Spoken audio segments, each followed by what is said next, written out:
जय श्री कृष्णा। राधे राधे।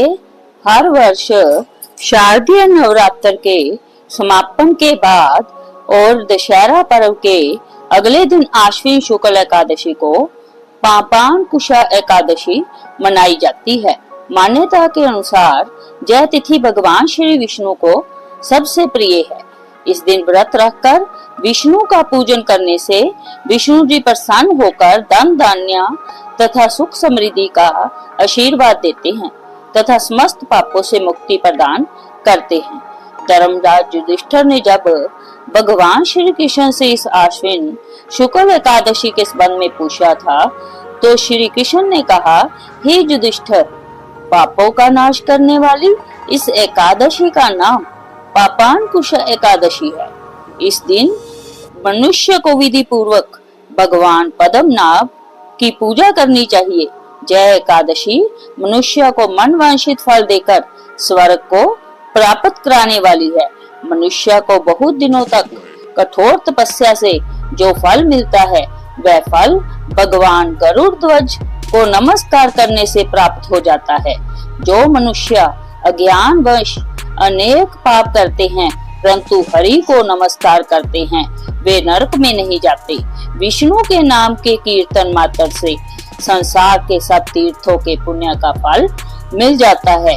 जो मनुष्य शार्द धनुषधारी भगवान विष्णु की शरण में जाते हैं उन्हें कभी भी जम यातना भोगनी नहीं पड़ती।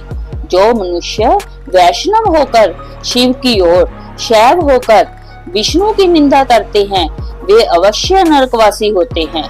सहस्रों वाजपेय तक और अश्वमेध यज्ञ से जो फल प्राप्त होता है वह एकादशी के व्रत के 16वें भाग के बराबर भी नहीं होता है। संसार में एकादशी के बराबर कोई पुण्य नहीं, इसके बराबर पवित्र तीनों लोकों में कुछ भी नहीं। इस एकादशी के बराबर कोई व्रत नहीं। जब तक मनुष्य पद्मनाभ की एकादशी का व्रत नहीं करते हैं तब तक उनकी देह में पाप वास कर सकते हैं। आश्विन मास की पापांकुशा व्रत की कथा के अनुसार प्राचीन समय में विंध्य पर्वत पर क्रोधन नामक एक बहेलिया रहता था। वह बड़ा क्रूर था। उसका सारा जीवन हिंसा, लूटपाट, मदिरापान और गलत संगति पाप कर्मों में बीता। जब उसका अंतिम समय आया तब यमराज के दूत बहेलिये को लेने आए और यमदूत ने बहेलिये से कहा कि कल तुम्हारे जीवन का अंतिम दिन है, हम तुम्हें कल लेने आएंगे। यह बात सुनकर बहेलिया बहुत भयभीत हो गया और महर्षि अंगिरा के आश्रम में पहुंचा और महर्षि अंगिरा के चरणों पर गिरकर प्रार्थना करने लगा, हे ऋषिवर, मैंने जीवन भर पाप कर्म ही किए हैं, कृपा कर मुझे कोई ऐसा उपाय बताएं जिससे मेरे सारे पाप मिट जाएं और मोक्ष की प्राप्ति हो जाए। उसके निवेदन पर महर्षि अंगिरा ने उसे आश्विन शुक्ल की पापांकुशा एकादशी का विधि पूर्वक व्रत रखने के लिए कहा। महर्षि अंगिरा के कहे अनुसार उस बहेलिये ने जब व्रत किया और किए गए सारे पापों से छुटकारा पा लिया और इस व्रत के प्रभाव से उसके सभी संचित पाप नष्ट हो गए तथा उसे मोक्ष की प्राप्ति हुई।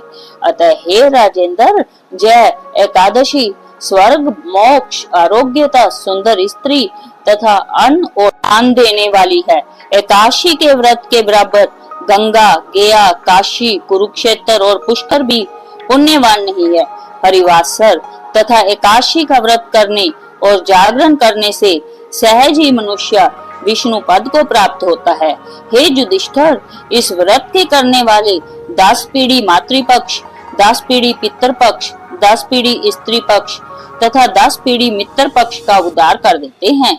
वे दिव्य देह धारण कर चतुर्भुज रूप हो, पीताम्बर पहने और हाथ में माला लेकर गरुड़ पर चढ़कर विष्णु लोक को जाते हैं। हे राजन, बाल्य अवस्था, युवावस्था और वृद्धावस्था में इस व्रत को करने से पापी मनुष्य भी दुर्गति को प्राप्त न होकर सदगति को प्राप्त करता है। आश्विन मास की शुक्ल पक्ष की इस पापांकुशा एकादशी का व्रत जो मनुष्य करते हैं वे अंत समय में हरिलोक को प्राप्त होते हैं तथा समस्त पापों से मुक्त हो जाते हैं। सोना, तिल, भूमि, गो, अन्न, जल, क्षत्रि तथा जुत्ती दान करने से मनुष्य यमराज को नहीं देखता। जो मनुष्य किसी प्रकार के पुण्य कर्म किए बिना जीवन के दिन व्यतीत करता है, वह लोहार की भट्टी की तरह सांस लेता हुआ निर्जीव के समान ही है। निर्धन मनुष्यों को भी अपनी शक्ति के अनुसार दान करना चाहिए तथा धन वालों को सरोवर, बाग, मकान आदि बनवाकर दान करना चाहिए। ऐसे मनुष्यों को जम का द्वार नहीं देखना पड़ता तथा संसार में दीर्घायु होकर धनाढ्य, कुलीन और रोग रहित रहते हैं। इस व्रत को करने वाला दिव्य फल प्राप्त करता है। जय श्री हरि विष्णु।